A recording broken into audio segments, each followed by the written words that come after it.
যুক্তরাষ্ট্রের ওকলাহোমা সিটির অদূরে একটি লেক পার্টিতে ভয়াবহ বন্দুক হামলার ঘটনা ঘটেছে। এতে অন্তত 10 জন গুলিবিদ্ধ হয়ে হাসপাতালে চিকিৎসাধীন রয়েছেন।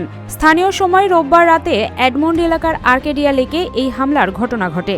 তবে এই ঘটনায় এখনও কাউকে আটক করতে পারেনি পুলিশ। ছুটির আমেজে বিষাদের ছায়া যুক্তরাষ্ট্রের ওকলাহোমা অঙ্গরাজ্যে। রোববার রাত 9টার দিকে এডমন্ডের জনপ্রিয় পর্যটন কেন্দ্র আর্কেডিয়া লেকে আয়োজিত একটি পার্টিতে হঠাৎ শুরু হয় গোলাগুলি।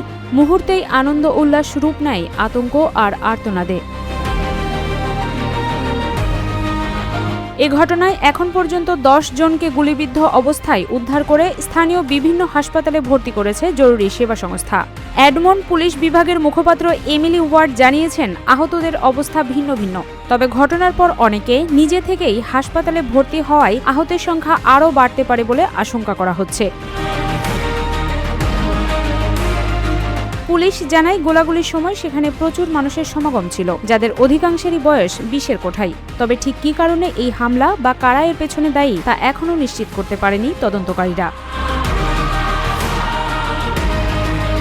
হামলার পর পুরো এলাকায় নিরাপত্তা জোরদার করেছে ওকলাহোমা সিটি পুলিশ এবং হাইওয়ে পেট্রোল। এডমন্ড পুলিশ বিভাগ এই তদন্তে নেতৃত্ব দিচ্ছে। তবে পুলিশের দাবি, বর্তমানে জননিরাপত্তার জন্য বড় কোনো হুমকি নেই।